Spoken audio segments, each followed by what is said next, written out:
흥미진진했던 여정의 전반부를 뒤로하고 이제 우리는 역사 속에 깊이 잠들어 있던 미스터리를 깨우는 제2부로 들어섭니다. 제1부에서 발견된 놀라운 고대 유물들이 인류의 지혜를 엿보게 했다면 지금부터 펼쳐질 유물들은 더욱 복잡하고 난해한 수수께끼들을 품고 있습니다. 시간의 경계를 허물고 잊혀진 문명 간의 연결고리를 밝혀줄 이 신비로운 유물들은 우리가 알지 못했던 과거의 진실에 새로운 조명을 비출 것입니다. 숨겨진 역사와 풀리지 않는 질문을 찾아 떠나는 미스터리한 탐험의 다음 장을 함께 시작합시다. 51. 발렌시아의 성배. 신자들에게 이 성배는 예수 그리스도가 최후의 만찬에서 사용했던 잔, 즉 진정한 성배라고 믿어지는 유물입니다. 이 성배의 가장 중요한 부분인 잔은 고대 올리브색 만호돌로 조각되었으며 수세기가 지난 후 귀한 장식과 금으로 만들어진 정교한 틀이 추가되었습니다. 전통에 따르면 이 성배는 예루살렘과 로마 등 여러 곳을 거쳤으며 마침내 424년부터 보관되어 온 스페인 발렌시아에 도착했습니다. 발렌시아 성배는 수많은 영화와 전설의 주제가 되었으며 기독교 신앙의 가장 중요한 상징적 유물 중 하나로 여겨집니다. 52. 가시면류관. 가시면류관은 기독교 복음서에 기록된 대로 로마 군인들이 예수 그리스도를 조롱하기 위해 만들어 그의 머리에 씌웠던 고난의 상징입니다.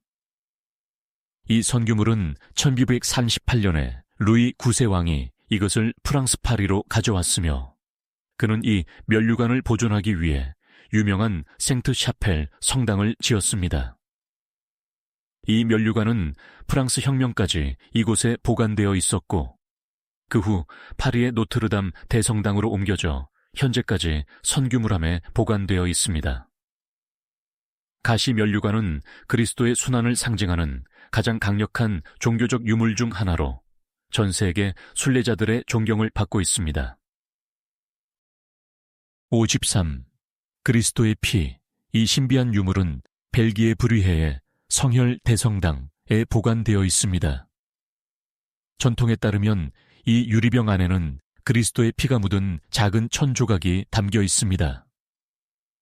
이 유물은 12세기 십자군 전쟁 이후 예루살렘에서 브류헤로 운반되었다고 전해집니다. 이 성혈은 브류헤 대성당의 상부 예배당에 있는 대제단에 전시되어 있으며 매년 이 성혈의 전달을 묘사하는 벽화가 있는 예배당에서 성혈 행렬이라는 종교 의식이 열립니다. 이 유물은 중세 유럽 전역에 걸쳐 선규물 숭배가 얼마나 깊고 중요했는지를 보여주는 대표적인 사례입니다. 54. 폰세 모놀리스. 폰세 모놀리스는 볼리비아, 페루, 칠레 사이에서 번성했던 고대 티아와나코 문화의 가장 수수께끼 같은 기념물 중 하나입니다. 이 거대한 돌 조각상은 티아와나코 유적지에서 발견되었으며 지도자나 신의 화신을 의인화한 것으로 여겨집니다. 이 조각상은 기하학적 패턴으로 조각되어 있는데 일부 패턴은 아직까지 그 의미가 명확하게 이해되지 않았지만 천문학이나 복잡한 종교의식과 관련이 있는 것으로 추정됩니다. 폰세 모놀리스는 티아와나코 문명이 가졌던 고도의 예술적, 수학적, 종교적 지식을 엿볼 수 있게 해주는 중요한 상징물입니다. 55. 헤로니 증기기관. 헤로니 증기기관은 얼리파일이라고도 불리며 역사상 최초의 열기관으로 여겨지는 놀라운 발명품입니다. 이것은 1세기에 알렉산드리아의 수학자이자 공학자인 헤론이 발명했습니다. 이 장치는 밀봉된 구체에 증기를 가하여 증기 압력에 의해 노즐을 통해 증기가 분출되며 구체가 회전하게 만드는 방식으로 작동했습니다. 이는 물리학 및 공학의 기본 원리를 보여주지만 당시에는 실용적인 목적으로 사용되지 못했습니다. 헤론의 이 기술은 거의 2000년 후인 산업혁명 시대가 되어서야 대규모로 활용되기 시작했는데, 이는 그 발명가의 선진적인 비전과 앞선 공학적 통찰을 강조합니다. 56개. 아쇼카의 기둥. 아쇼카의 기둥은 약 2000년 전 인도를 통치했던 위대한 마우리아 황제 아쇼카가 나라 북부 전역에 세운 일련의 거대한 석조 기둥들입니다. 이 기둥들은 주로 불교 수도원이나 중요한 순례지에 세워졌습니다. 기둥의 표면에는 다르마, 즉 경건의 교리의 원리를 설명하는 비문들이 새겨져 있는데, 이는 불교의 도덕적 가르침과 윤리적 행동을 장려했습니다. 이 기둥들의 상단에는 종종 사자, 황소와 같은 정교하게 조각된 동물 조각상이 얹혀져 있었으며, 이는 황제의 권위와 불교의 보편적인 메시지를 상징했습니다. 이 기둥들은 고대 인도 제국의 행정적, 종교적 통일을 보여주는 중요한 기념비입니다. 57. 길가메시 서사시 단편. 1850년에 인류 최초의 문학작품 중 하나로 여겨지는 길가메시 서사시에 수천 개의 점토판 조각들이 발견되었습니다. 이 단편들은 현재 루브르 박물관, 대영 박물관 또는 이라크 박물관과 같은 세계 주요 박물관에 전시되어 있습니다. 이 서사시는 메소포타미아의 도시 우르크의 왕 길가메시의 모험을 이야기하며 우정, 인간 본성, 그리고 삶과 죽음과 같은 보편적인 주제를 다룹니다. 특히 제11판에는 성경의 노아의 방주 기록이 바탕을 두고 있는 것으로 추정되는 대홍수 이야기가 담겨 있어 종교적, 역사적 중요성이 매우 큽니다. 이 점토판들은 고대 메소포타미아 문명의 심오한 문학적 전통을 보여주는 귀중한 유산입니다. 58. 마라톤 투구. 마라톤 투구는 기원전 490년에 고대 그리스와 페르시아 제국 사이에 벌어진 역사적인 마라톤 전투의 유적에서 회수된 것으로 추정되는 청동 투구입니다. 이 역사적 유물의 놀라운 점은 발견 당시 청동 투구 안에서 투구의 주인이었던 그리스 병사에게 속한 두개골이 발견되었다는 것입니다. 이 발견은 마라톤 전투에 대한 생생한 고고학적 증거를 제공하며 당시 병사가 입었던 상처나 사망 원인에 대한 중요한 정보를 제공할 수 있습니다. 마라톤 투구는 단순한 유물을 넘어 고대 그리스의 자유를 지키기 위해 싸웠던 익명의 전사의 최후의 순간을 상징적으로 보여줍니다. 59. 팅틴야크의 카르닉스. 팅틴야크의 카르닉스는 켈트족이 사용했던 특이한 형태의 군사용 나팔 또는 트럼펫의 일종입니다. 로마 연대기에는 이 악기가 전투에서 끔찍하고 충격적인 소리를 냈다고 기록되어 있습니다. 켈트 전사들은 이 카르닉스를 전투에서 적들을 기절시키고 혼란스럽게 하며 심리적인 위협을 가하는 데 사용했다고 믿어집니다. 이 악기의 끝부분은 종종 멧돼지와 같은 동물의 머리 모양으로 조각되어 있었는데, 이는 켈트족의 전투 정신을 상징했습니다. 이 악기는 현재도 유럽의 켈트 축제에서 때때로 연주되며 고대 켈트 문화의 전쟁 기술과 의례에 대한 독특한 통찰을 제공합니다. 60. 페르디난트 1세의 갑옷. 이 갑옷은 하멜 89년에 신성 로마 황제 페르디난트 1세를 위해 특별히 제작된 판금 갑옷으로 르네상스 시대 갑옷 제작 기술의 정점을 보여줍니다. 이 갑옷은 가죽끈과 리베스로 연결된 정교한 조각들로 구성되어 있어 착용자의 움직임과 유연성을 최대한 보장했습니다.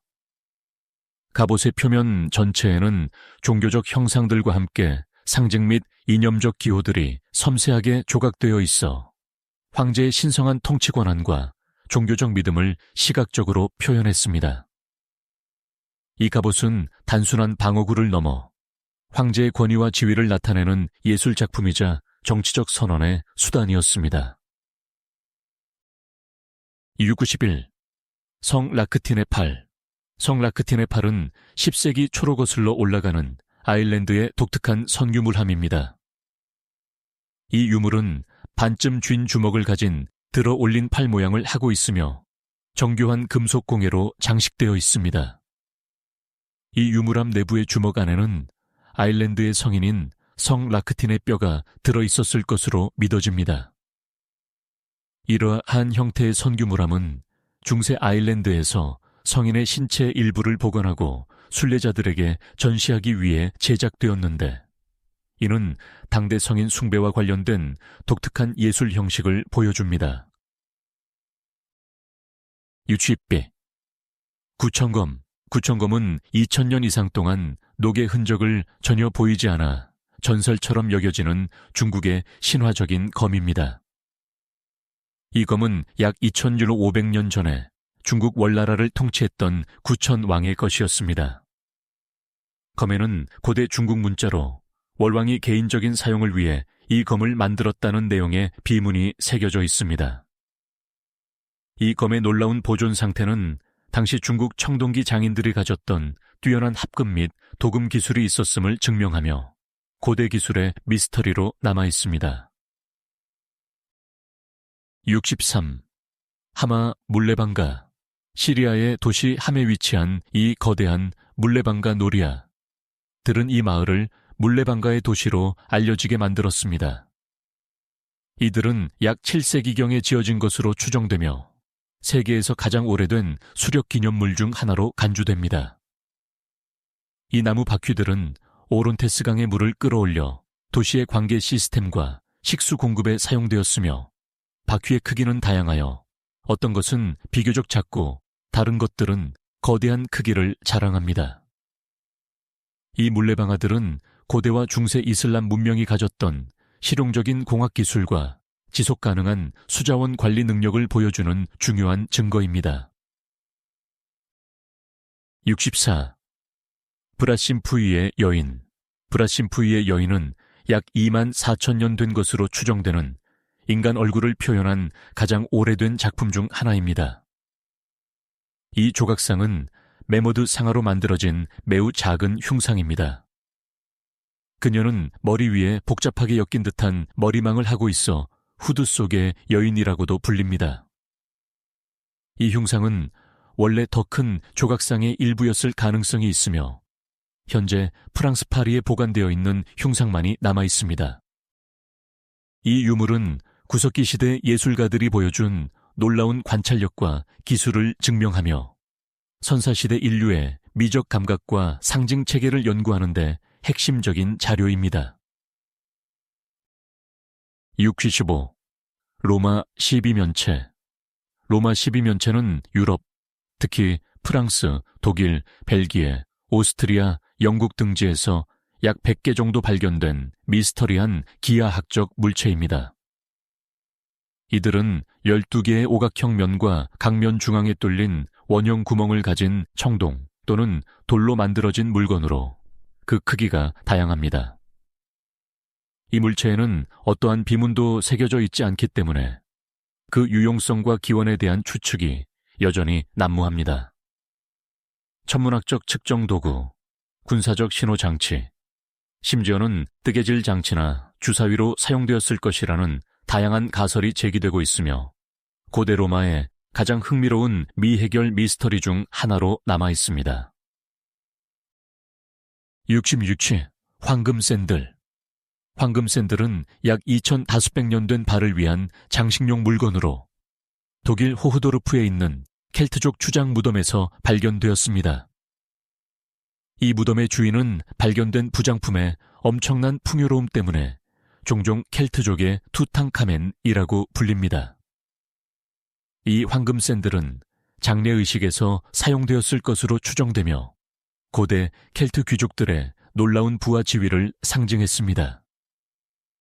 이 무덤과 샌들은 켈트 문화가 초기 로마 문화만큼이나 복잡하고 세련된 계층 구조와 장례 문화를 가지고 있었음을 보여주는 중요한 증거입니다. 67. 올메크 두상.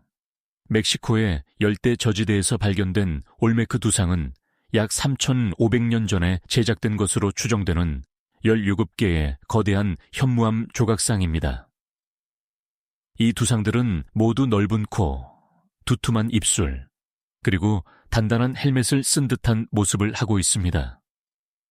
놀랍게도 이 두상들을 조각하는 데 사용된 거대한 현무암 블록은 발견된 주변 지역에는 전혀 존재하지 않는 재료입니다. 이는 올메크족이 이 무거운 돌들을 광활한 거리에 걸쳐 이동시켰음을 나타내며 이 과정이 어떤 기술로 이루어졌는지는 아직 완전히 이해되지 않고 있습니다. 이 두상들은 실제 인물의 초상화이며 올메크 조각가들이 달성한 숙련도의 증거라고 믿어집니다. 68. 님루드 렌즈. 이라크에서 발견된 님루드 렌즈는 약 3,000년 전 아시리아 제국시대의 유물입니다. 이 고대 렌즈가 실제로 무엇에 사용되었는지에 대해서는 명확하지 않습니다. 일부 학자들은 이것이 매우 초기 형태의 돋보기였거나 천체를 관찰하기 위한 망원경의 일부로 사용되었을 것이라고 추측합니다. 또 다른 가능성은 이것이 왕실 보물 중 하나로 단순히 장식용 장신구였을 것이라는 것입니다. 이 렌즈는 석영 수정으로 만들어졌으며 고대 아시리아인들이 광학적 성질을 가진 물질을 다루는데 기술적 지식을 가지고 있었음을 시사하는 흥미로운 유물입니다. 69. 타타누아 마스크. 타타누아 마스크는 파푸아뉴기니의 말라간 문화에서 공동체 장례식 및 추모 의식에서 사용되는 정교하게 만들어진 나무 마스크입니다. 이 마스크들은 돌출된 입과 뚫린 귀를 가지고 있으며 매우 독특하고 복잡한 디자인과 모델을 보여줍니다. 각 마스크는 고인이 된 개인의 사회적 지위, 성별, 그리고 가계를 표현하기 위해 독특하게 제작됩니다. 타타누아 마스크의 제작 과정은 신성하고 복잡한 의례로 간주되며 이는 말라간 사람들이 가진 조상 숭배와 사후 세계관의 심오함과 예술적 표현을 보여줍니다. 70. 노마스크. 노마스크는 일본의 전통적인 노연극의 핵심 요소이자 상징입니다. 이 마스크들은 편백나무, 히노키로 정교하게 조각되며 배우들이 여성, 노인, 유령, 악마와 같은 다양한 초자연적이거나 인간적인 캐릭터들을 표현하는 데 사용됩니다. 노마스크의 가장 흥미로운 특징은 마스크 자체가 고정된 표정을 가지고 있지만 배우가 머리를 기울이는 미묘한 변화만으로 마스크가 전달하는 감정 희로애락을 변화시킬 수 있다는 점입니다. 예를 들어 마스크를 살짝 위로 들면 기쁨을, 아래로 숙이면 슬픔이나 고뇌를 표현하게 됩니다.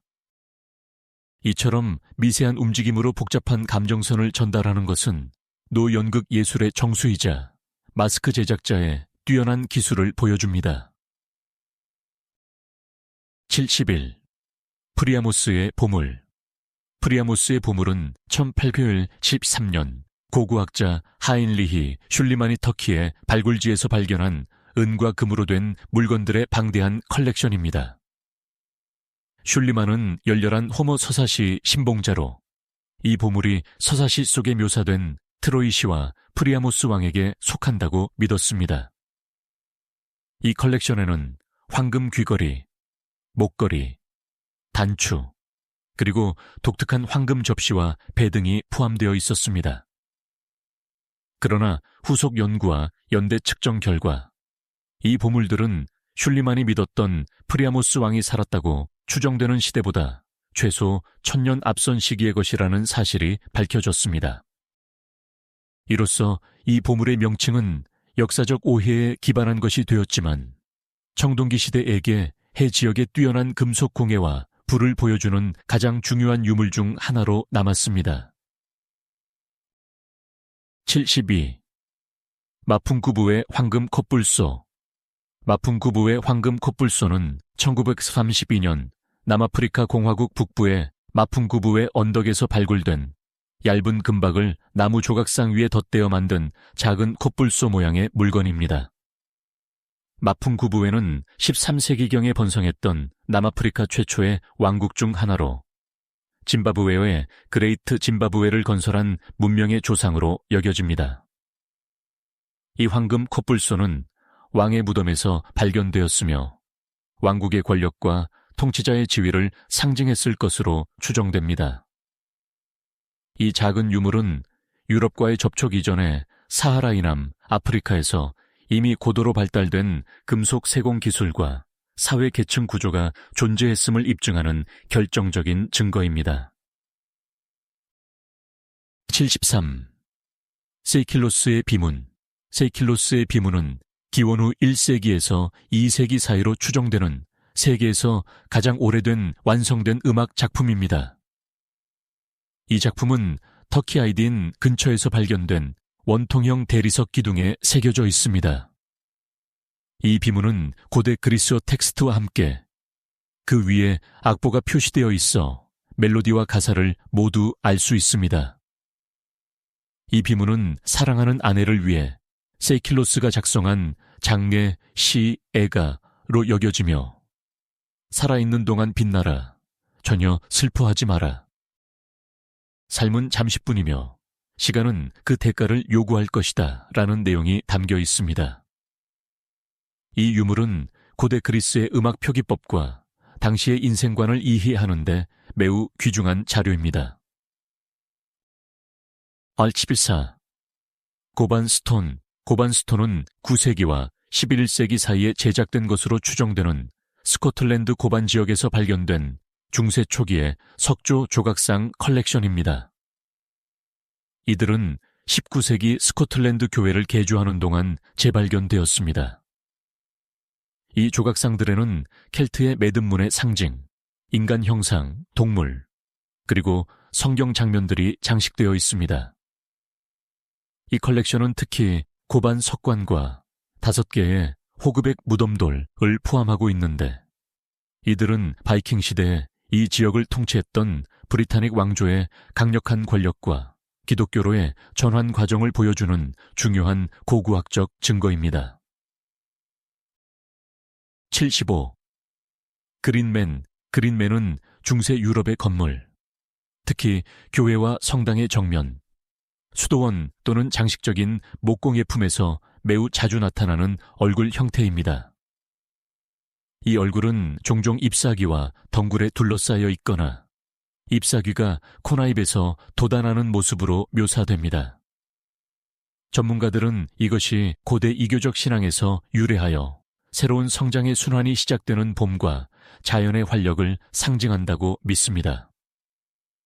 그린맨은 기독교 건축물에 이교적 상징이 통합된 흥미로운 사례로 스웨덴, 웨일스, 루마니아 또는 독일과 같은 유럽 전역의 교회에서 찾아볼 수 있으며 생명력과 부활을 은유하는 상징으로 해석됩니다. 76. 인공팔. 이 특정 인공팔은 19세기 중반에서 20세기 초 사이에 영국에서 제조되고 사용된 초기 보철 기술의 예입니다. 이 팔은 나무나 금속으로 제작되었으며 특히 주목할 만한 것은 팔꿈치, 손목, 그리고 모든 손가락에 관절이 통합되어 있었다는 점입니다. 이 관절 시스템은 사용자가 수동적인 장치나 간단한 레버를 조작하여 손으로 물체를 잡거나 조작할 수 있도록 설계되었습니다. 이 인공팔은 산업혁명 시대에 부상당한 노동자들과 군인들을 위해 개발된 기계공학 및 의료기술의 발전을 보여주는 중요한 증거이며 장애인 보조기술의 역사를 이해하는 데 도움이 됩니다. 77. 돌전차. 돌전차는 인도 남부 함피시에 위치한 비탈라 사원단지의 가장 인상적이고 상징적인 건축 요소 중 하나입니다. 이 구조물은 사원단지 내 플랫폼 위에 장착된 작은 신사처럼 보이도록 디자인되었으며 힌두교 축제에 사용되는 의례용 전차의 모양을 모방하고 있습니다. 전차의 바퀴는 돌로 정교하게 조각되어 마치 움직일 수 있는 것처럼 보이지만 실제로는 움직이지 않는 구조물입니다.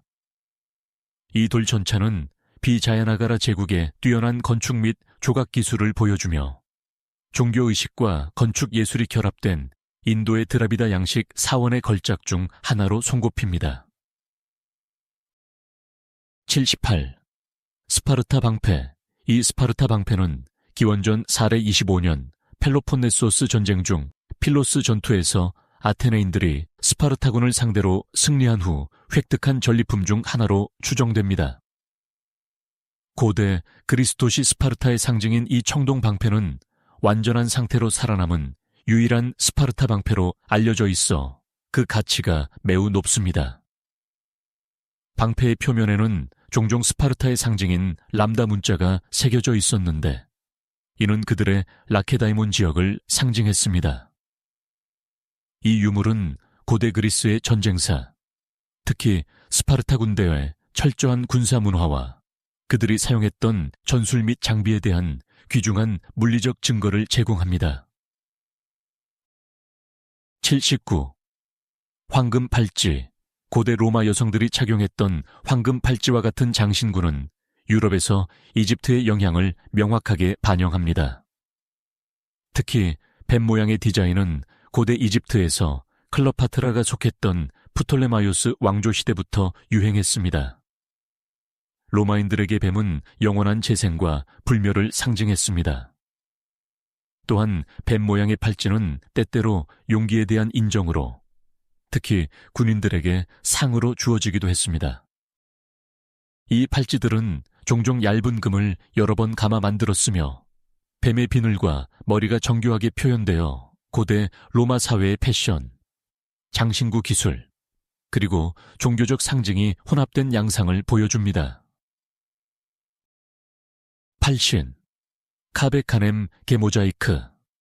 카베카넴은 라틴어로 개를 조심하세요를 의미하며 이 모자이크는 고대 로마 주택, 특히 폼페이의 부유한 저택 입구에서 흔히 발견되는 바닥 장식이었습니다. 이 모자이크는 사실적으로 묘사된 사나운 개의 형상과 함께 경고 문구를 새겨 넣어 방문객들에게 집을 지키는 위험한 개가 있음을 알리는 역할을 했습니다. 이 모자이크는 단순히 경고의 기능을 넘어 집 주인이 재산과 안전을 중요시하며 높은 지위를 상징하는 예술적 장식을 갖추고 있음을 보여주는 문화적 상징이었습니다. 81. 마법 보호판. 이 마법 보호판은 주로 고대 메소포타미아, 특히 바빌로니아와 아시리아에서 사용되었으며 악마 라마슈투에 대한 보호를 요청하기 위해 제작되었습니다. 라마슈투는 임산부와 아기를 해치는 것으로 알려진 여성 악령이었습니다. 이 보호판은 내구성이 있고 귀중한 재료인 청동으로 제작되었는데 이는 의례 관행에서 이 판이 가진 중요성과 영구적인 보호에 대한 염원을 나타냅니다. 판에는 라마슈투를 추방하기 위한 주문과 신화적 장면이 새겨져 있었으며 이 유물은 고대 메소포타미아 사회에 만연했던 악령에 대한 믿음과 일상생활에서의 종교적 보호 의식이 얼마나 중요했는지를 보여줍니다. 82. 오기 장례복. 장례복은 중국 한 왕조 시대 기원전 206년경, 기원 후 220년에 황실과 최상위 귀족의 장례를 위해 사용되었습니다. 이 장례복은 수천 개의 정교하게 가공된 옥 조각들을 금실로 연결하여 제작되었는데 이는 고인의 몸과 영혼을 사후 세계에서 영원히 보호하고 부패를 막기 위함이었습니다. 중국 문화에서 옥은 그 아름다움뿐만 아니라 불멸과 신비로운 특성으로 높이 평가받았기 때문입니다. 장례복을 제작하는 데 드는 천문학적인 비용과 집약적인 시간 때문에 오직 극소수의 귀족만이 이러한 호화로운 장례복에 접근할 수 있었으며 이는 당시 중국 사회의 엄격한 계층 구조를 반영합니다. 83. 책 보호함. 책 보호함은 주로 15세기 유럽에서 사용된 가죽 상자로 중세의 귀중한 필사본이나 성경과 같은 중요한 책들을 보관하고 운반하는 데 사용되었습니다. 당시 필사본은 매우 귀하고 섬세한 재산이었으므로 이러한 보호함은 책의 물리적 손상과 습기로부터 보호하는 역할을 했습니다. 이 보호함들은 크기와 모양이 다양하여 다양한 크기의 책들을 수용했으며 종종 정교한 부조나 금속성 세부 사항을 갖춘 장식으로 마감되어 예술적인 가치도 높았습니다. 이는 중세 유럽에서 지식과 문헌을 얼마나 소중히 다루었는지를 보여주는 유물입니다. 84. 침대장. 침대장은 중세부터 19세기까지 유럽의 여러 국가, 오스트리아, 네덜란드, 프랑스, 스코틀랜드, 노르웨이 등에서 제작되고 사용된 독특한 형태의 가구입니다. 이 가구는 방 한 구석에 놓였으며 낮에는 문이나 커튼을 닫아 침대가 숨겨지도록 설계되었습니다. 이는 공간을 절약하고 특히 추운 기후에서 따뜻한 잠자리를 제공하며 사생활 보호의 기능도 했습니다. 때로는 침대장이 여러 층으로 나뉘어 가족 구성원이 함께 잠을 자기도 했으며 이는 중세 유럽의 실내 생활 방식과 주거 문화를 엿볼 수 있게 하는 흥미로운 유물입니다. 85. 돌거북. 이 돌거북은 12세기경 실크로드의 정거장이었던 몽골 제국의 수도 카라코름의 경계 중 하나를 정의했습니다. 거북은 동아시아 문화권에서 장수, 힘, 그리고 영혼을 상징하는 동물이었으며 도시의 수호신 역할을 했습니다. 이 돌거북은 현재 이 고대 도시에 남아있는 몇 안 되는 고고학적 유적 중 하나입니다. 거북의 등껍질 한가운데에는 큰 구멍이 있는데 이는 몽골 제국의 중요 사건이나 법령을 기록한 비문이 새겨진 거대한 기둥이 있었을 것으로 추정되는 흔적입니다. 이 거북은 몽골 제국의 광대한 영향력과 당시의 문화적 상징성을 보여줍니다. 86. 사미 창고. 사미 문화는 스칸디나비아 북부 지역 라플란드에 거주하는 유럽의 유일한 토착 민족입니다. 그들의 독특한 사미 창고는 식량과 귀중품을 동물과 습기로부터 보호하기 위해 고안되었습니다. 이 창고들은 높은 지지대 기둥 위에 놓여 있으며 때로는 닭다리를 닮은 특수한 받침대를 가지고 있어 곰이나 여우 같은 동물이 기어오르는 것을 방지했습니다. 이 창고는 사미족의 유목 생활 방식과 자연 환경에 대한 깊은 이해를 보여주는 건축물입니다. 이러한 창고의 일부는 현재 스톡홀름의 세계에서 가장 오래된 야외 박물관인 스칸센에 보관되어 있습니다. 87. 티푸 호랑이. 티푸 호랑이는 18세기 후반 인도 마이소르의 통치자였던 티푸 술탄의 궁정에서 제작된 자동 인형입니다. 이 목재 인형은 호랑이가 유럽 군인을 공격하는 역동적인 모습을 묘사합니다. 호랑이의 목에는 군인의 엄니가 박혀있는 모습을 볼 수 있으며 압도당한 군인은 헛된 방어 노력으로 한쪽 팔을 들어 올리고 있습니다.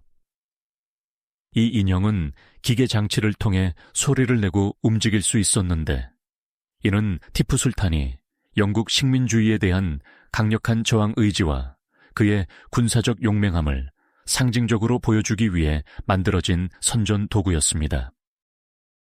현재 이 유물은 런던의 빅토리아 앨버트 박물관에 소장되어 있습니다. 88. 세네트. 세네트는 약 5,000년 전인 고대 이집트 선왕조 시대부터 만들어진 세계에서 가장 오래된 보드게임 중 하나입니다. 이 게임은 30칸으로 이루어진 직사각형 보드 위에서 2명의 플레이어가 운과 전략을 사용하여 자신의 말을 이동시키는 방식으로 진행되었습니다. 세네트는 일반적으로 귀족뿐만 아니라 평민의 무덤에도 함께 놓였는데 이는 이집트인들이 이 게임이 사후 세계로의 영혼의 여정을 상징한다고 믿었기 때문입니다. 이 게임은 죽은 자의 서에도 묘사되어 있을 만큼 고대 이집트의 종교적, 사회적 생활에서 중요한 역할을 했습니다. 89. 테스카틀리포카 마스크. 이 마스크는 아즈텍 신화에서 가장 강력하고 영향력 있는 신 중 한 명인 테스카틀리포카를 구현합니다. 그는 밤, 마술사, 전쟁, 운명과 관련된 신으로 종종 재앙과 변화를 가져오는 존재로 여겨졌습니다. 그의 이름은 영이 나는 거울을 의미하며 이는 그가 흑요석 거울을 통해 인간의 행동을 관찰하고 미래를 엿볼 수 있다는 믿음에서 유래했습니다. 이 마스크들은 종종 흑요석이나 옷과 같은 귀한 재료로 만들어졌으며 종교의식에서 신을 숭배하거나 사제들이 신의 역할을 수행할 때 사용되었습니다. 이 유물은 아즈텍 문명이 가졌던 복잡하고 다층적인 신화와 종교 체계를 보여줍니다. 90. 파이스토스 원반. 파이스토스 원반은 약 3,700년 전으로 거슬러 올라가는 것으로 추정되며 그리스 크레타 섬의 파이스토스 궁전에서 발견된 구운 점토 물건입니다. 이 원반의 양면에는 나선형으로 새겨진 총 241개의 기호가 있으며 이 기호들은 선 안에 그룹화되어 마치 단어를 형성하는 것처럼 보입니다. 놀랍게도 이 기호들은 스탬프를 사용하여 찍힌 것으로 보이는데 이는 초기 형태의 활판 인쇄술과 유사한 방식이었을 수 있음을 시사합니다. 하지만 이 문자가 무엇을 말하는지 또는 무엇을 위한 것이었는지 종교적 텍스트, 달력 또는 목록에 대해서는 아직 해독되지 않았습니다. 로제타석과 같은 이중 언어 텍스트가 부족하여 이 원반은 고고하게 풀리지 않은 가장 큰 수수께끼 중 하나로 남아 있습니다. 91. 기자에 대 스핑크스. 기자에 대 스핑크스는 사자의 몸과 인간의 머리를 가진 거대한 신화적 생물 조각상으로 일반적으로 고대 이집트 파라오 쿠프 또는 그의 아들 카프레를 나타내는 것으로 믿어집니다. 이 스핑크스는 적어도 4초 500년 전에 다닐 암석 블록을 깎아 조각되었으며 그 거대한 규모는 고대 이집트의 공학적 역량을 보여줍니다. 이것은 기자 피라미드 단지의 영적인 수호자이자 왕권의 상징으로 건설되었다고 믿어집니다. 특히 스핑크스의 정확한 방향은 춘분과 완벽하게 정렬되도록 설계되었는데 이는 이것이 단순한 기념물을 넘어 아직 우리가 완전히 이해하지 못한 천문학적 기능도 가지고 있었음을 시사합니다. 92. 트룬트홀름 태양전차. 트룬트홀름 태양전차는 기원전 400년경 북유럽 청동기 시대의 유물로 고대 북유럽에서 중요했던 태양 숭배의 한 예입니다. 이 작은 청동과 금으로 만든 조각상은 원반 태양과 그것을 끄는 말로 구성되어 있으며 둘 다 이동할 수 있도록 바퀴가 장착되어 있습니다.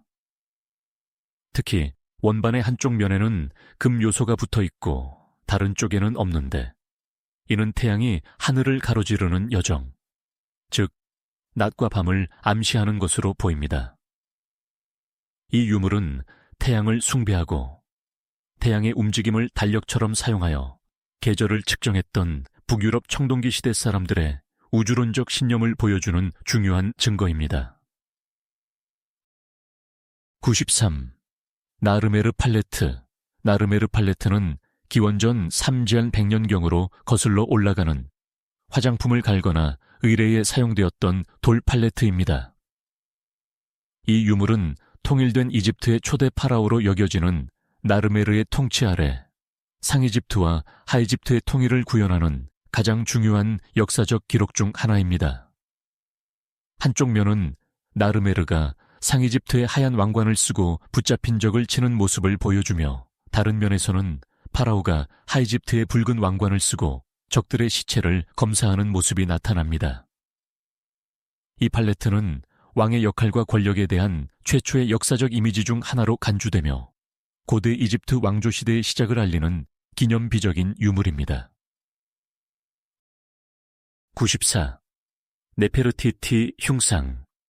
네페르티티 흉상은 기원전 참스만 45년경에 제작된 것으로 추정되는 고대 이집트 예술의 미적 완벽함을 상징하는 걸작입니다. 이 흉상 덕분에 왕비 네페르티티는 고대 이집트에서 가장 유명한 여성 중 한 명이 되었습니다. 그녀는 아케나텐 파라오의 아내로 전통적인 신들을 버리고 태양신 아텐만을 숭배하는 일신교 혁명을 일으킨 시기에 살았습니다. 이 흉상은 파라오와 왕비가 새로운 수도인 아마르나에서 통치하던 시기에 아마르나 예술 양식을 대표하는데, 이는 이전보다 훨씬 더 사실적이고 자연스러운 인물 묘사를 특징으로 합니다. 1912년 독일 고고학자에 의해 발견된 이후 이 흉상은 현재까지도 이집트와 독일 사이에 법적, 윤리적 분쟁을 불러일으키고 있습니다. 95. 롱고롱고 석판. 롱고롱고 석판은 태평양의 외딴 섬인 이스터섬 라파누이에서 발견된 나무 석판들로, 그 위에 새겨진 문자는 현재까지도 해독되지 않은 미스터리로 남아 있습니다. 이 석판의 기호들은 동물, 식물, 인간 또는 기하학적 형상처럼 보이는 상형 문자들로 구성되어 있습니다. 이 문자체계는 세계에서 독자적으로 발명된 소수의 문자체계 중 하나였을 가능성이 있습니다. 이 석판들을 해독하는 데 있어 가장 큰 과제는 로제타석과 비교할 수 있는 이중 언어 텍스트가 부족하다는 것입니다. 이 유물은 고대 라파누이 문명이 가졌던 복잡한 지적 능력과 문자 기록 전통을 증명하지만 그 의미는 아직 침묵 속에 갇혀 있습니다. 96. 시기르 우상. 시기르 우상은 러시아 우랄 산맥 근처에서 발견되었으며 약 11,000년 된 것으로 추정되어 세계에서 가장 오래된 목조 조각상입니다. 이 우상은 수렵 채집인들이 영구적인 정착지를 형성하기 시작했던 중석기 시대에 만들어졌습니다. 이 조각상은 낙엽송 통나무로 만들어졌으며 여러 개의 사람 얼굴과 기하학적 패턴이 새겨져 있습니다. 과학자들은 우상에 새겨진 기하학적 문양이 당시 인류의 우주론적 개념, 신화 또는 우주의 구조를 표현하는 암호화된 정보를 담고 있을 것이라고 추측합니다. 이 우상은 구석기 시대 이후 인류의 종교적, 예술적 사상의 발전을 보여주는 매우 중요한 유물입니다. 97. 아니의 파피루스. 아니의 파피루스는 고대 이집트의 장례 문서인 사자의 서에 가장 완벽하고 잘 보존된 사본 중 하나입니다. 이 파피루스는 중요한 이집트 행정가였던 아니를 위해 특별히 제작되었습니다. 파피루스는 생생한 사파와 함께 텍스트로 구성되어 있으며 죽은 자가 사후 세계로 가는 여정, 특히 오시리스의 심판의 각 단계를 설명하는 것처럼 보입니다. 이 파피루스의 놀라운 특징은 그 이미지가 텍스트보다 먼저 그려진 것으로 보이며, 이는 당시 이집트 장인들의 제작 속도와 효율성을 보여줍니다. 아니의 파피루스는 고대 이집트인들의 사후 세계관과 영원한 삶에 대한 믿음을 이해하는 데 가장 중요한 시각적 자료를 제공합니다. 98. 파차카마크 우상. 파차카마크 우상은 페루의 파차카마크 유적지에서 발견된 키가 큰 목조 조각상입니다. 이 우상은 잉카 신화에서 대지신 또는 창조신을 구현하며 특히 지진을 일으키는 힘을 가진 신으로 숭배되었습니다. 잉카인들은 파차카마크가 대재앙을 일으킨다고 믿었기 때문에 그의 머리는 움직이지 않아야 한다고 여겨졌습니다. 이 우상은 스페인 정복자들이 도착했을 때까지도 이 지역에서 가장 중요한 숭배 대상 중 하나였습니다. 파차카마크 우상은 잉카 이전 문화, 이치마 문화부터 잉카 시대까지 페루 해안 지역의 종교적 중요성과 강력한 자연 숭배 사상을 보여주는 핵심적인 유물입니다. 99. 산 아구스틴 조각상.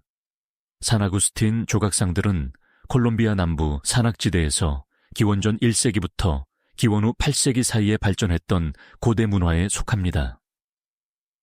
이 조각상들은 거대한 화산석에 정교하게 조각되었으며 인간 형상, 동물, 그리고 인간과 동물이 혼합된 형태, 샤먼적 변형을 담고 있습니다. 이들은 종종 무덤 근처에 세워져 조상 숭배나 복잡한 장례 관습과 관련된 종교적 기능을 수행했던 것으로 여겨집니다. 이 조각상들은 콜롬비아 안데스 지역에 존재했던 독특하고 강력한 선사시대 문명의 예술적, 종교적 표현을 보여주며 고대 남아메리카의 알려지지 않은 역사를 연구하는 데 중요한 자료입니다. 100. 제노지도. 제노지도는 14세기 베네치아의 항해사 형제인 니콜로와 안토니오 제노에게 귀속되는 역사적으로 논란의 여지가 많은 지도입니다. 제노 가문의 후손들에 따르면 이 지도는 두 형제가 북대서양에서 실제로 했던 항해를 바탕으로 만들어졌다고 주장되었습니다.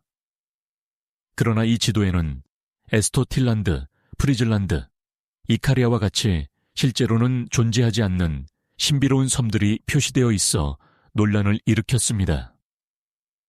일부 역사가들은 이 지도가 후대에 만들어진 위조품이거나 적어도 실제 관찰 데이터에 허구적인 지리 정보를 혼합한 작품이라고 간주합니다. 이 지도는 16세기에 처음 출판되어 당시 유럽의 북대서양 탐험과 지도 제작의 신뢰성에 대한 의문을 제기했던 미스터리한 유물입니다. 101. 코열샤우키 모놀리스.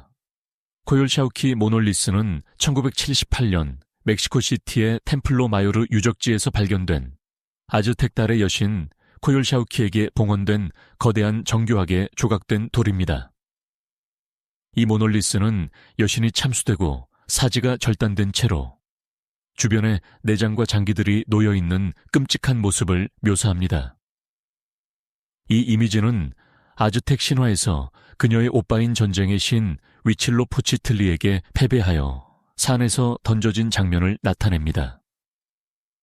이 돌은 인신공양 의식이 행해졌던 템플로 마요르 중앙계단 기슭에 놓여 있었는데 이는 패배한 적이 이 여신처럼 산산조각 나기를 바라는 아즈텍의 종교적, 군사적 이데올로기를 극명하게 보여줍니다.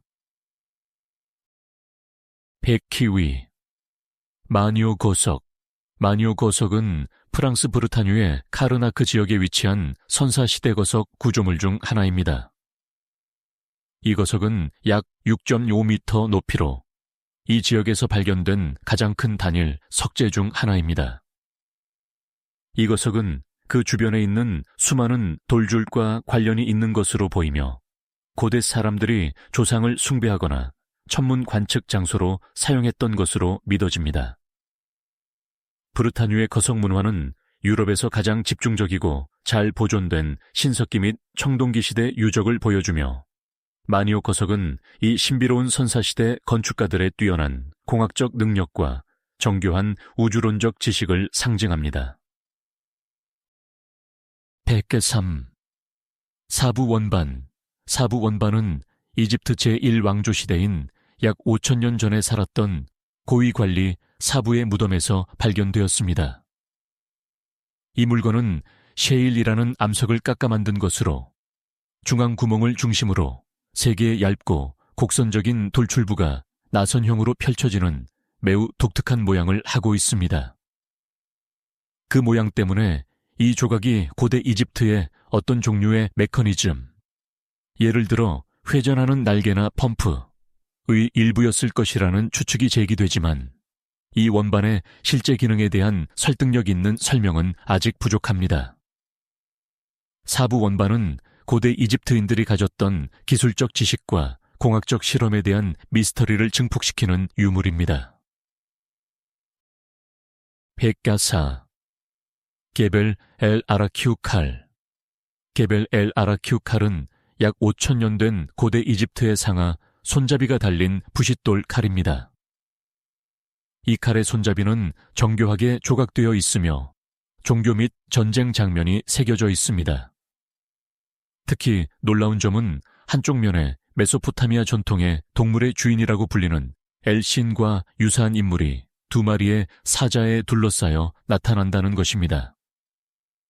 이는 이집트 왕조 시대 이전에 이미 메소포타미아 문화와 이집트 사이에 광범위한 문화적 접촉과 예술적 모티브의 교류가 있었음을 강력하게 시사합니다.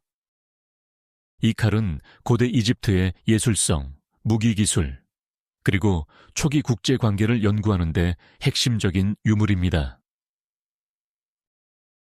백비대, 비원반. 비원반은 고대 중국의 신석기 시대부터 한 왕조 시대에 이르기까지 무덤에서 흔히 발견된 의뢰용 물건입니다. 이들은 원형 모양이며 중앙에 사각형 또는 둥근 구멍이 뚫려 있는 오크로 만들어졌습니다. 고대 중국의 우주론에서 이 원반의 원은 하늘을, 중앙의 구멍은 땅을 상징했습니다.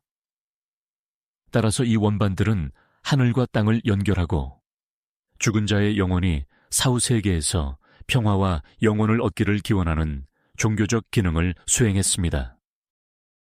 비원반은 고대 중국 문화에서 옥의 중요성과 깊은 우주론적 신념을 보여주는 중요한 유물입니다.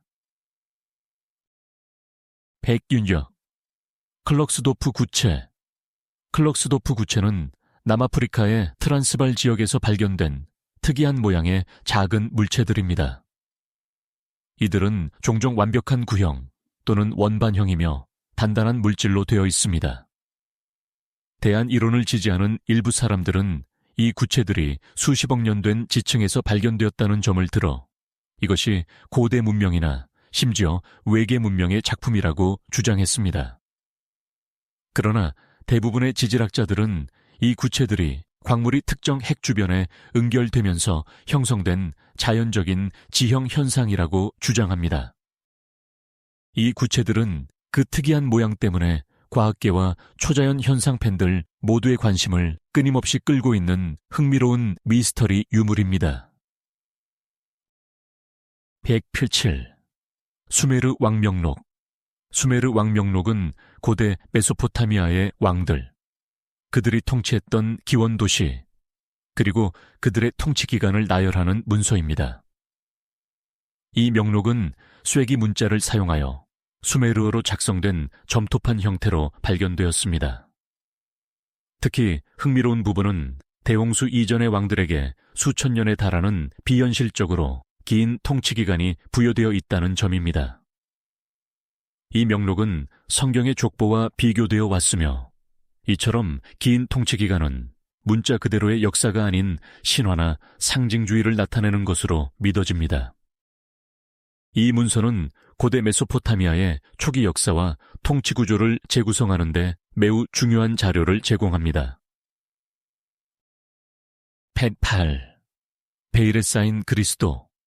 베일에 쌓인 그리스도는 이탈리아 예술가 주세페 산마르티노가 753년에 나폴리의 산세베로 예배당을 위해 만든 대리석 조각품입니다. 이 조각의 놀라운 점은 예수 그리스도의 몸 위에 놓인 얇고 투명한 베일이 실제 천처럼 느껴질 정도로 사실적으로 묘사되었다는 것입니다. 베일 아래로 보이는 그리스도의 고통받는 얼굴과 신체 윤곽은 보는 이들에게 깊은 감동을 줍니다. 조각의 완벽함 때문에 한때 베일이 원래는 진짜 천이었는데 연금술적 과정을 통해 대리석으로 변형되었다는 전설이 제기되기도 했습니다. 이 조각품은 로코코 시대 이탈리아 조각의 기술적 숙련도와 감동적인 표현력을 보여주는 걸작으로 평가받습니다. 109. 코스타리카 구체.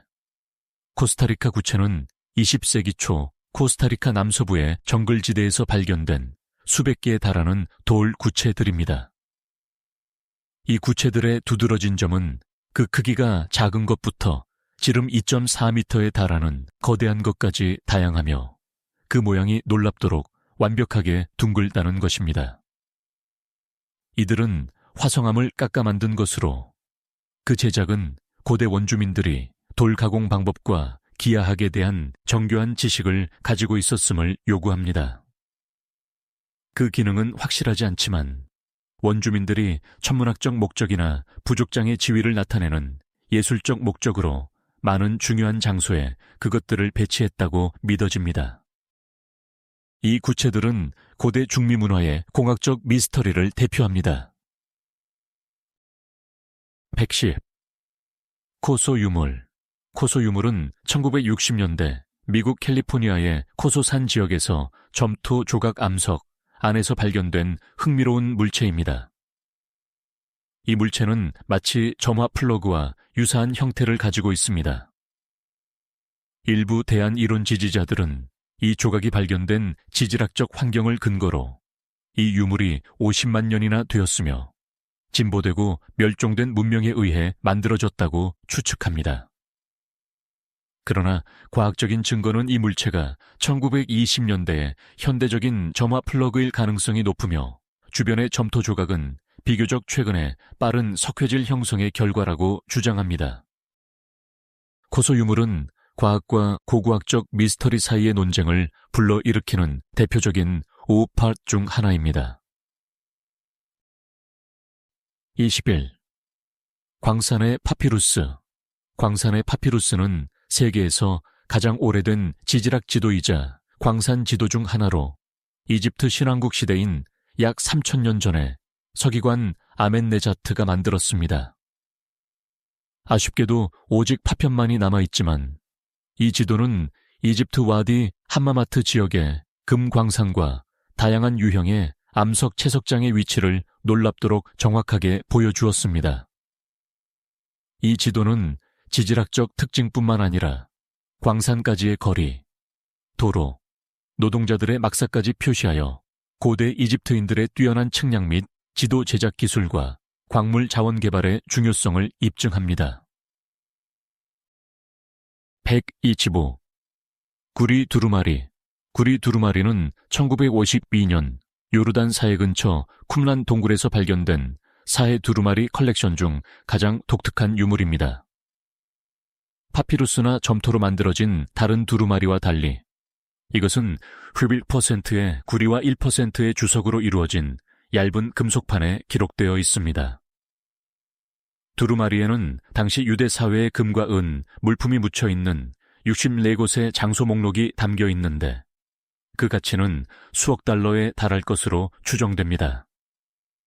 이것이 실제 보물 목록인지 아니면 상징적이거나 신화적인 목록인지는 여전히 논쟁의 대상이지만 구리 두루마리는 보물 사냥꾼들뿐만 아니라 고대 유대교 역사 연구자들에게도 큰 관심을 불러일으키는 미스터리한 유물입니다.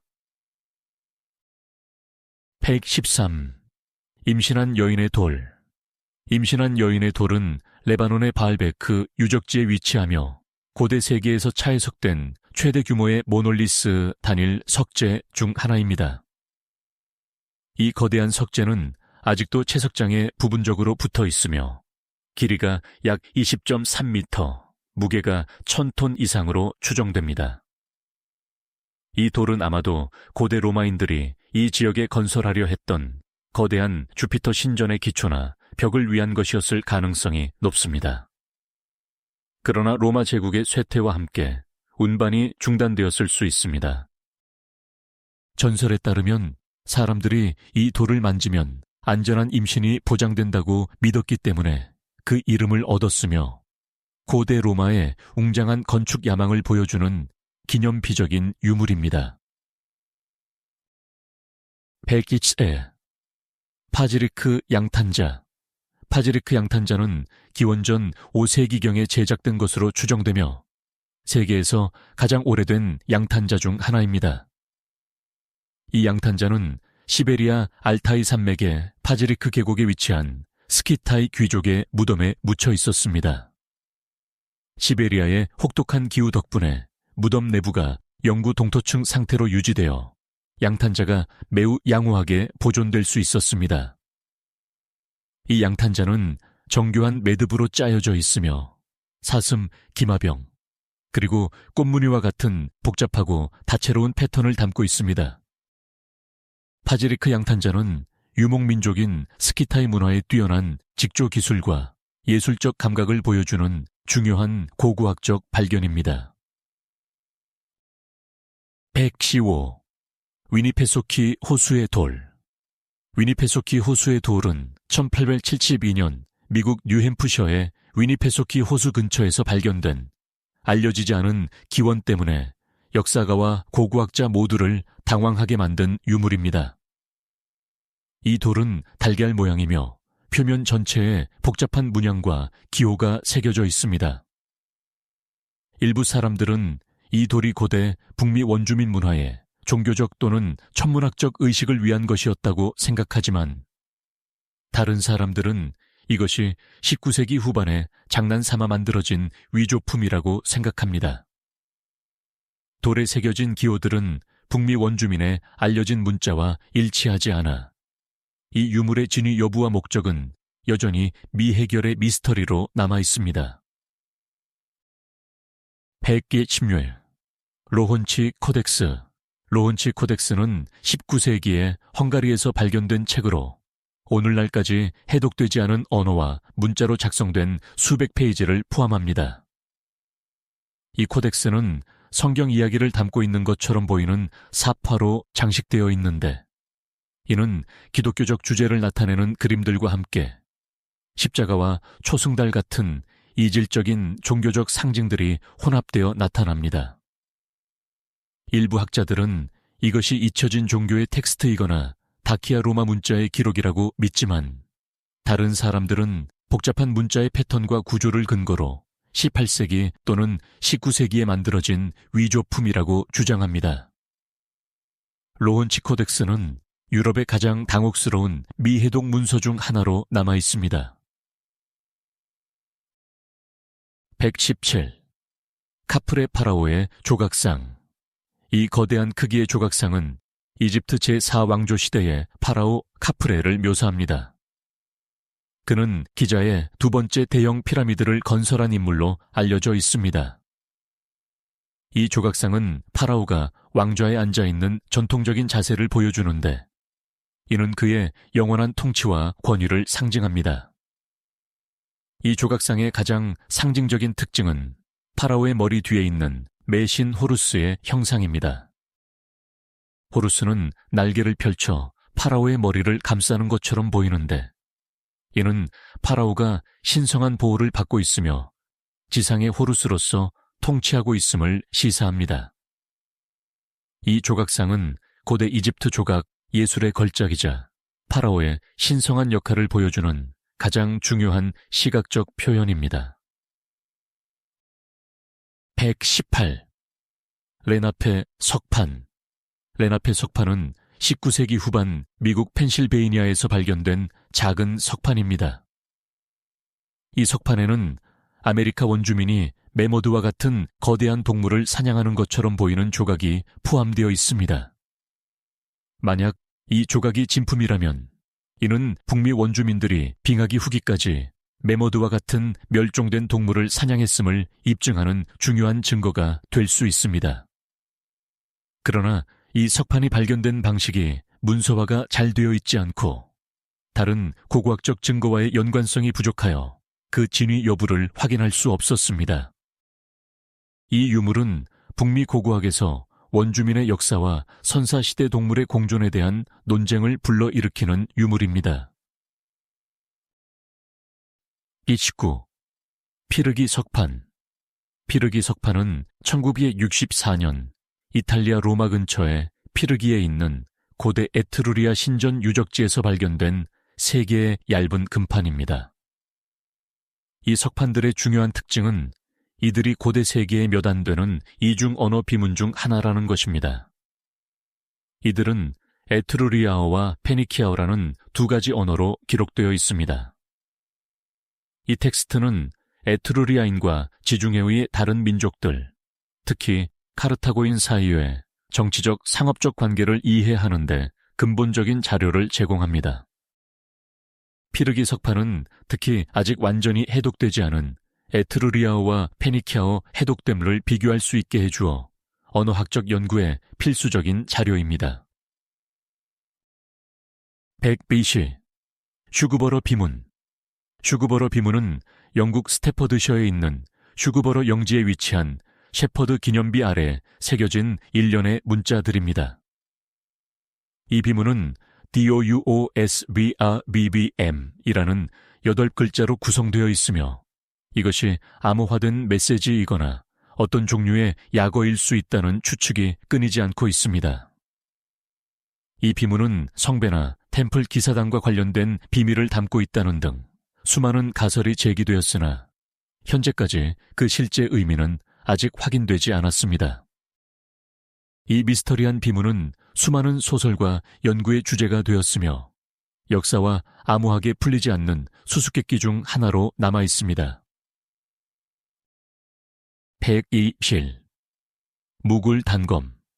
무굴 단검은 인도 이슬람 예술의 정수를 보여주는 걸작으로 주로 16세기에서 18세기 사이에 무굴 왕조 시대에 제작되었습니다. 이 단검들은 뛰어난 금속 세공 기술로 만들어졌으며 종종 동물 머리, 특히 말이나 사슴의 머리가 달린 정교한 손잡이가 특징입니다. 이 단검들은 단순히 무기로서의 기능뿐만 아니라 지위와 권력을 상징하는 화려한 장신구이자 예술 작품이었습니다. 손잡이와 칼집에는 보석, 옥, 상아 등이 상감되어 있어 무굴 귀족들의 부와 세련된 취향을 반영합니다. 122. 헤르쿨라눔의 파피루스. 헤르쿨라눔의 파피루스는 서기 79년 베수비오 화산 폭발로 로마 도시 헤르쿨라눔이 묻혔을 때 한 빌라 아마도 율리우스 카이사르의 장인의 빌라에서 발견된 고대 그리스어로 작성된 두루마리 컬렉션입니다. 화산재의 열로 인해 대부분의 파피루스는 수처럼 탄 상태로 발견되었습니다. 대부분의 텍스트는 에피쿠로스 학파의 철학자 필로데무스의 작품을 포함하고 있지만 학자들은 더 많은 고대 그리스와 로마의 잃어버린 텍스트가 발견되기를 기대하고 있습니다. 이 두루마리들은 너무 취약하여 물리적으로 펼치면 영원히 파괴될 수 있습니다. 따라서 과학자들은 X선 컴퓨터 단층 촬영과 같은 비파괴 기술을 사용하여 내용을 해독하려는 노력을 계속하고 있습니다. RQ23 푸엔테마그나는 1950년대 볼리비아의 티티카카 호수 근처에서 발견된 것으로 추정되는 도자기로 만들어진 큰 그릇입니다. 이 유물의 비문은 두 가지 다른 문자 체계로 새겨져 있어 고고학자들을 당황하게 했습니다. 하나는 수메르 문자와 유사하고 다른 하나는 셈종 문자와 유사한 특징을 보입니다. 일부 연구자들은 이 쐐기 문자 흔적이 진품이며 고대 메소포타미아 문화와 남아메리카 문화 사이에 대양 횡단 접촉이 있었음을 시사한다고 믿습니다. 그러나 주류 학계는 이 유물이 현대의 위조품이거나 최소한 비문이 후대에 추가되었을 가능성이 높다고 보고 있습니다. 푸엔테마그나는 여전히 대륙 간 접촉 이론에 대한 논쟁을 불러일으키는 유물입니다. 124. 런던 망치. 런던 망치는 1930년대 미국 텍사스주 런던 근처에서 발견된 석회암 조각 안에 손잡이가 박혀있는 철과 나무로 된 도구입니다. 이 망치가 단단한 암석 안에 박혀 있었기 때문에 이를 발견한 사람들은 이 망치가 수백만 년 된 것이며 멸종된 고대 문명의 증거라고 주장했습니다. 그러나 지질학자들의 분석에 따르면 망치를 둘러싼 석회암은 망치가 박힌 후에 빠르게 형성된 탄산칼슘 덩어리일 가능성이 높습니다. 망치 자체는 19세기 광산이나 채석장에서 사용된 것과 같은 현대적인 도구임이 밝혀졌습니다. 이 유물은 창조론자들에게 자주 인용되지만 오래된 유물이라는 주장에 대한 증거는 없습니다. 125. 텔 알 우바이드의 구리 상인방. 텔 알 우바이드의 구리 상인방은 기원전 2600년경 수메르 시대에 제작된 것으로 현재 이라크 남부의 텔 알 우바이드에 있는 닌후르사그 여신 신전 기단에서 발견되었습니다. 이 상인방의 중앙에는 수메르 신화의 중요한 존재인 사자 머리 독수리가 날개를 펼치고 있는 모습이 묘사되어 있는데 이 신화적 존재는 폭풍과 전쟁의 신 닌기르수를 상징합니다. 상인방은 구리를 두드려 만든 것이며 수메르 초기 왕조시대의 뛰어난 금속 공예 기술과 복잡한 신화적 상징주의를 보여줍니다. 이 유물은 메소포타미아 예술에서 동물과 신의 권위가 어떻게 결합되었는지를 이해하는 데 중요한 자료입니다. 폐감추교, 엘크뿔 방패. 엘크뿔 방패는 카롤링거 왕조 시대의 유물로 때로는 샤를만유 대제의 방패라고 불리기도 하지만 그 연관성은 불분명합니다. 이 방패는 엘크 말코 손바닥 사슴의 뿔을 여러 조각으로 연결하여 만든 장식용 방패입니다. 이 방패의 주된 기능은 방어보다는 의례적이거나 권위의 상징이었을 가능성이 높습니다. 뿔이라는 재료의 사용과 그 제작 방식은 당시 게르만 및 북유럽 문화에서 동물성 재료와 자연과의 연결이 가졌던 중요성을 반영합니다.